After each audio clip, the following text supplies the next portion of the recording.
go. Okay, it's September 23rd, 2024, and I'm speaking with Mr. John Jeckovich about his book, Their Mother's Sons, and we're on chapter 18, page 534, and this chapter is titled Delroom, Ballroom, and Delphine. And Mr. Jeckovich was a World War II veteran from Company H, 2nd Battalion, 291st Regiment of the 75th Infantry Division of the U.S. Army during World War II. Mr. Jeckovich lives by the motto, yesterday is history, tomorrow is a mystery, and today is a gift. What's your dog tag number, Mr. Jeckovich? 42139. Okay, I can begin reading. Do you want to read some, or you want me to? No, go ahead. You look nice in your new clothes. No new clothes. What the hell are you talking about? Every day you get you see new these two new clothes. clothes. What? Don't be so modest. Every These day. pants are 30 years old. I wish they were, about 30 seconds old. Okay, here we go. These are all the events that marked a set of progressions and advanced him into the life he eventually found himself in today. I had none of these steps that would ratchet me into a life other than what I experienced from then to present. I wanted desperately to succeed at something, but could never really find anything that would give me interest to propel or push me over the barrier that was enclosing me. I could never grasp. I was too preoccupied with the present events and could not free myself from their entanglements. Let's see. Secondly, I would not act in the first person. I could not set out a personal goal or achievement for myself or focus entirely on it. Despite everything else, I would immediately go off on a tangent outside of my self-interest and find all the kinds of exceptions and pretexts of why I would not follow it to its completion.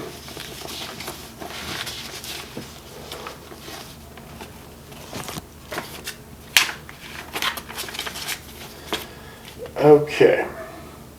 I would also have tremendous feelings of guilt, and I wish being selfish and thinking only of myself instead of my family. This would eventually lead to frustration and disappointment, ultimately to failure. I could not find thinking of everyone else to deterrent of my own self-interest. I was on a long weekend with much time on my hands and nothing to fill the long hours with. Nothing to fill the long hours with. I would be off work from Friday afternoon until Tuesday. That was a pretty long weekend. Yeah. Which would give me more enterprising and dauntless person time to do my objective in fulfilling the tasks to occupy myself. As it was, I would do many insignificant things around the house, such as painting, repairs, cleaning the basement, and other sundry items which no one else would do. I fell upon me to do these things, and for over the course of time it became my duty and my obligation. Naturally, Looky was never put into this position, and no one expected it of him. He would just go about his merry way. Mother being thankful when he would come home at a respectable hour or even stay home for a short period of time.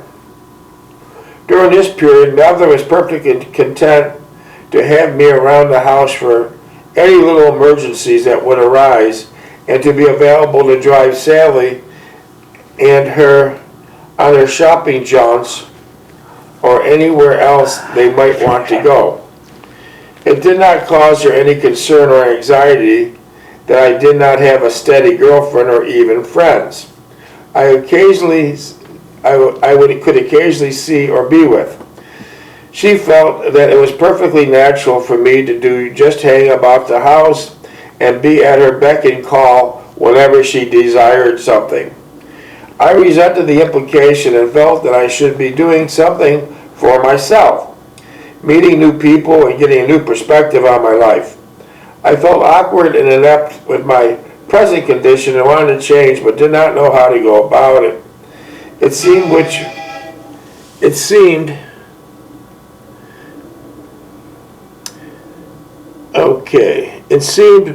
which was the case, and that was blocked from myself for whatever reason. And so thereby drifted along, a victim of my fetally and timorous behavior. Sally was developing into the same pattern with Steve and Lookie attained. She had no real interest in anything at home and was constantly on the go with friends to a movie, school function, anything to keep her in the social world constantly. Okay. Did your sister get married before you or after you? Sally? Did your sister Sally? No, I got married first. Okay. Mother was noticing, was the guy that your sister Sally married, was he a World War II veteran? Oh. Charlie, was he a World War II veteran? Sally? The man that your sister Sally married, did she marry a World War? No. No. So he didn't go to the war at all? No. Mother was noticing it more and more, and although she never said anything to me regarding Sally's behavior, I noticed that she was gravitating toward me more, which made it more difficult for me as she became more dependent on me. Sally was somewhat like Lookie, but with more regard for Mother's well-being, as long as it did not interfere too much with her social life. She had no qualms about leaving Mother alone for several evenings in a row, just to have friends outside the house with her friends who go to a movie or a soda shop. I understood how Mother dreaded being alone for any length of time, and I wondered why Sally could not perceive this same reaction. I would admonish her when I was working afternoons not to leave Mother alone for a long period of time, and I found out later she did precisely that very thing. She felt no pangs of remorse and would offer the excuse that Mother was perfectly content to listen to a radio program at night by herself. I was gradually coming to the realization that I was singled out to be the mainstay of whatever was left on the family. Specifically, Mother and the forces pulling me into that direction were increasingly dramatic. My options to disentangle myself were rapidly diminishing, and the prospects of disentangling from its web were slim. On Saturday night, when I was not working, I would drive around, taking a movie, and be home by midnight, providing Sally was home with my mother, and I knew for certain. Since I had only one free weekend a month, I did not think it was too much of Sally to stay home in particular. She usually obliged me, but could not see no real reason for my action, as it infringed on her social activities. She was more accommodating than Lookie, but I would never ask him to stay with Mother, and he would never think of staying on his own. It never entered his mind to do anything of the nature, and I suspect he never fully grasped Mother's dependence on us indirectly.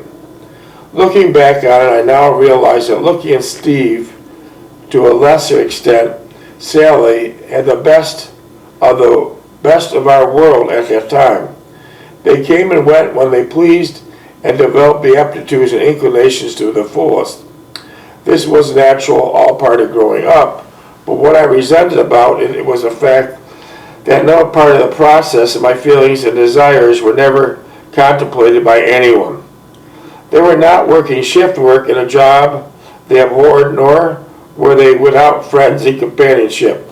They were, I would say, leading a normal, carefree existence without the added burden of looking out for anyone but themselves. They certainly did not envy my Spartan existence, and by the same token, they did not choose to aid me in any fashion. They did not understand my intent, nor did they care to, with knowing nothing in common, and preferred it in its way. Okay. You had a couple questions about World War II. You see, See his face? Patton's photograph, yeah. Yeah. Oh, and then tell them about the guy that sent him this army shirt.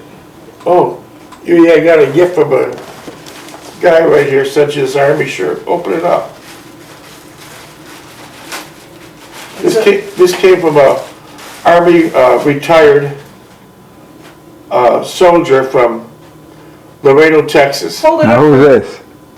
Someone sent you this gift in the Hold it mail. up there.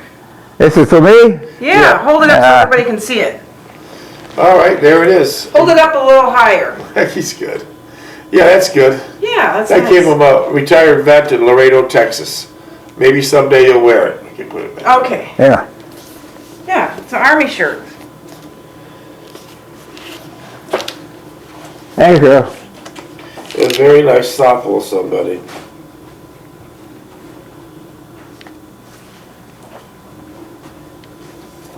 Do you remember Hammelburg? Who? Hammelburg, the city or town of Hammelburg in Germany? Oh, yeah. Yeah, the plains over Hammelburg. From the day Patton's son-in-law, Lieutenant Colonel John Waters, husband of his oldest daughter. So a guy married Patton's daughter. This is getting back to the Battle of Bulge. Yeah. Some guy named John Waters married Patton's daughter. And his name was Lieutenant Colonel John Waters, the husband of his oldest daughter. We called her Little B. And that would be his son-in-law, was captured by the Germans in Tunisian desert. Remember Tunisian desert? Yeah, yeah. Okay, and he was always in the back of Patton's mind. The general waited for over a month after Waters' capture, not knowing if he was a live prisoner or a dead soldier. He was greatly relieved when a German transmission confirmed that Waters was in Germans' hands. So Patton's son-in-law was now in Germans' hands. Yeah.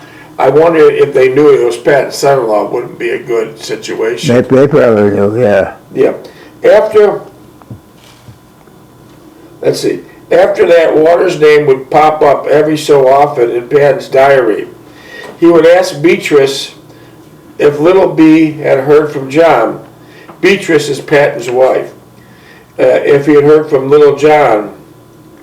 It should be no surprise, therefore, when the Third Army neared a POW camp Waters was suspected to be in, Patton wanted to do something bold to rescue him.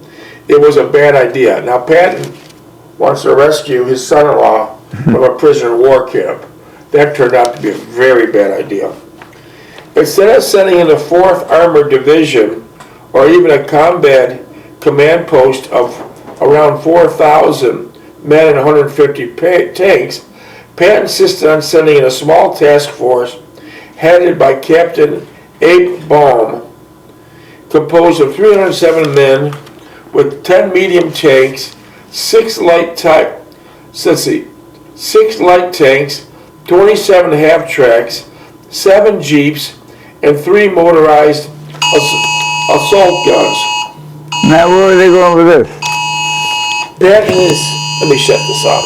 Patton is trying to break his son-in-law out of the POW camp. Patton's son-in-law is in a prisoner of war camp. So Patton, instead of coming with a lot more men, Patton didn't.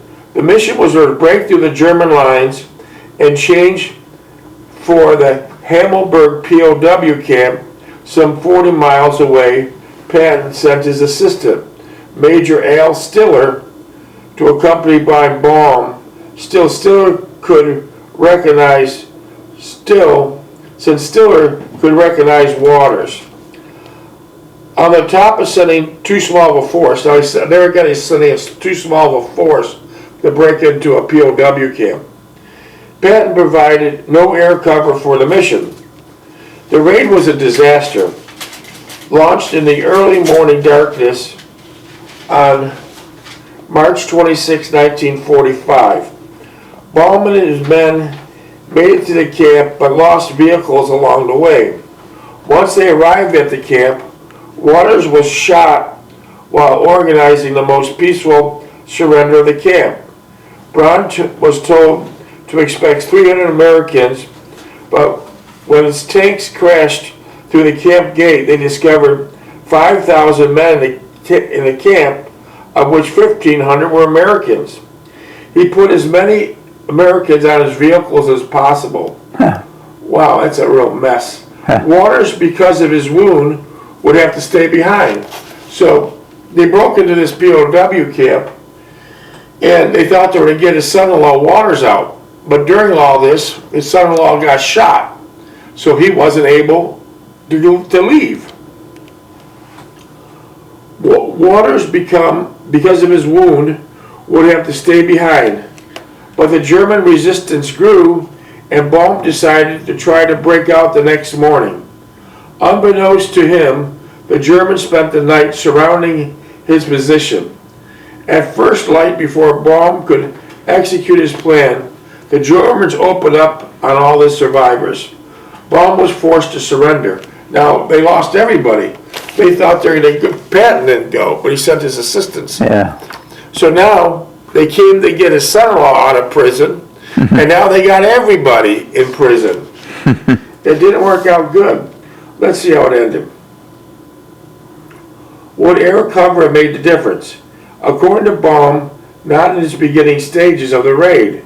Relied on artillery plane for air cover, and thought it would radio in for us to get the air cover, but the L4 observation plane could only go so far. In addition, we're moving too fast. Fighters or bombers, were vital to troops preparing to attack the position, were practically useless to the fast-moving vehicles. While they might have made a difference in slowing the German reinforcements trying to reach the task force, since Patton knew exactly where they were headed, it was too risky to have engaged any Germans dueling with Baum's takes. But once the task force reached the POW camp and continued fighting, the ever-growing German presence of P-47s and P-51s. What's a P-47? What's a P-47, Mr. Jeckovich? What's a P-47, John? What's a P-47?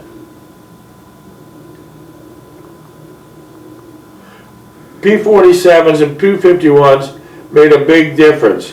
I could have used air power, Baum confessed, but even if he would have, it would have been difficult. The last opportunity, just let it go. Yeah. The last, how many minutes? 12. The last opportunity where planes could have made a difference was the second and final day of the raid, when Baum's surviving men and vehicles were surrounded and pounded by the Germans. It would have made a difference if we knew where the enemy was. Baum had spent the night not thinking about the air cover, but siphoning fuel from the damaged vehicles and putting it into those that ran. At dawn, the Germans attacked swiftly and violently. Baum would not have time to call in an airstrike, even if the assets were at hand. As far as it was concerned, it would have been too long. Baum explained that the planes were needed as a mission, and they did not have one for his raid. But shouldn't have Patton had ordered a mission instead of keeping the raid a secret? Patton obviously wanted a few people to know what he was up to in case it turned out the way it did. He did not know the raid would stir up such a hornet's nest, yet to fail to assign a ground controller to force in case of emergency. He knew the mission was risky, and he made it worse by depriving Baum's men the tools to guarantee success. Patton had almost been sent home for slapping two soldiers for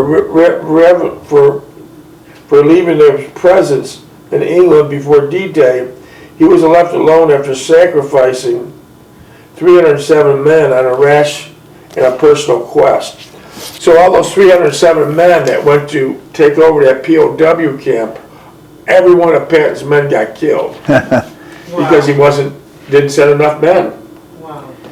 Baum confirmed Patton in early April when Patton came to Bones Hospital to visit Waters, recovering over a different floor. Patton eventually came down to pin a medal on Braun for his bravery in the failed raid. Baum asked him if the mission was to retrieve a single man, and Patton told him it was not. Baum wondered if Patton would be court-martialed, but decided he would have no part of it. I wasn't going to rock the boat, Baum explained. He was one of the greatest generals, and he ended the war 6 or 8 months earlier than would have lasted. Baum also relieved to find out that a small raid had distracted the Germans from a larger attack further north by the rest of the 4th Armored Division. Despite Baum's forgiveness, Hammelburg remains a military stain on Patton's record. The camp's liberation was, and eventually, and a few soldiers were protected by the Geneva Convention and were not in danger of mass executions. Like the prisoners of Japan, but Patton, nervous about his son-in-law's well-being, broke with his military logic for the Maxims and tried for a Hail Mary plea, risking too much in the process. So did the son get killed, or was he? No, it sounds like he made it out, but he got wounded in all this. Oh, wow. Yeah. What's a P-47? Huh? What's a P-47? 347? Yeah. That's an airplane. What's a P-51? 51 is a boat. No, it's a plane too. Plane 2, okay. All right, so that answers that question about Patton getting in trouble because he tried to take over a Nazi prisoner of war camp, but he wasn't prepared. He was doing it to try to get his son-in-law out, and as a result, over 300 American soldiers died. Didn't they get him out either, huh? Not this time, no. He got wounded in it. Patton's son-in-law got wounded, and so he couldn't get on a Jeep or couldn't do nothing. It's absolutely amazing.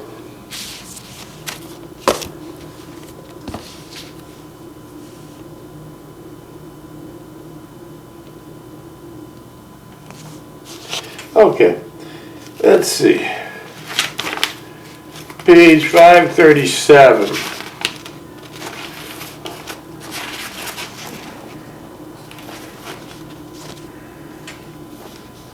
Long after my father was almost forgotten, I still carry the weight and the expulsion by my brother, sister, and mother.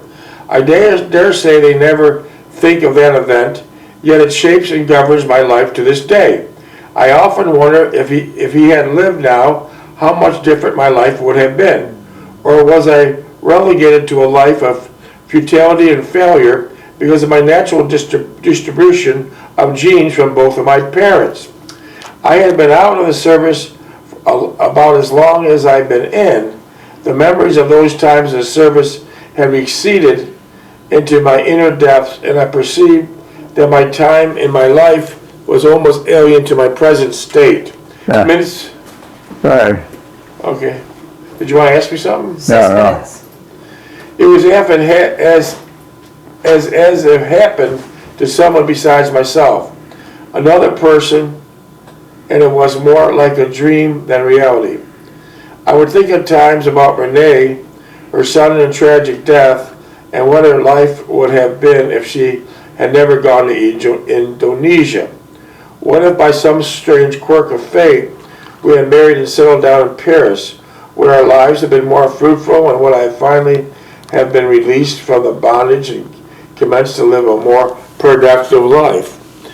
Yes, things would have been different, and I certainly would prefer that life to that I was enduring now. Jean, I felt, had the same motivation as I, and I'm sure she made out well. She was a loving parent, and she had loving parents, and she was devoted to them. I'm afraid she did not exploit her full God-given talents due to the circumstances over which she had no control. But I'm sure she found a niche in life and was happily in it. Anne was different matter, and I learned later that she had married after completing school and had several children. She was well established in her career and found much joy and satisfaction in it. Her life was disrupted by a divorce several years later. She never remarried and lived with her children and her mother. When I look back, I sensed that my life then was more productive and fulfilling than at any other time. I had lost my impetus, and somehow I could not regain its present surroundings. I wanted more out of life than what I had now, but somehow the thought always came back to haunt me. I had reached my zenith, and it was all downhill from that point on. Steve was at home for Easter holiday, which he made everything more complicated and confusing, from sleeping arrangements in our one bedroom to his demeanor being displayed. He had gotten involved in labor relations at his plant and was in process of negotiating a contract. The way he talked about regarding the people he worked there as being lazy and unproductive made me angry, and I reproached him for it. He went a lengthy tirade of why he felt the way, and none of which make any sense to me. Minutes? I understood 3.5. I understand fully that his motivation to get the most from the union in the way of concessions and productivity, but it did not faze him one bit that both his parents were close family members, were all union people working for an hourly wage. So your mother and father were both union people, right? Yeah. And then your brother Steve was working against the union, right? What? Your brother was working against the union. He was. Yeah. That's something. I wonder how he could have done that.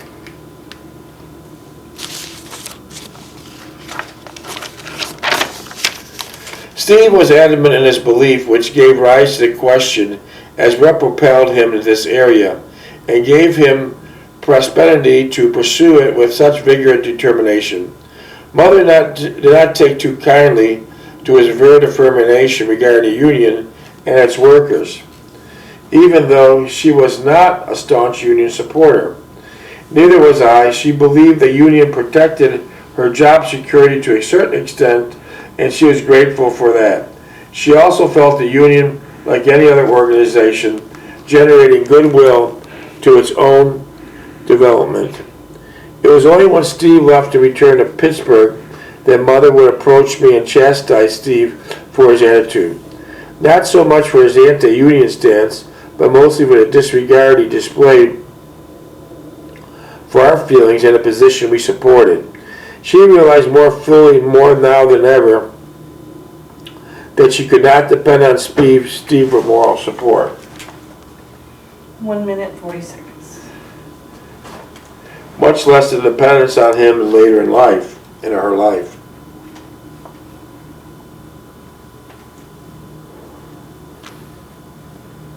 Okay.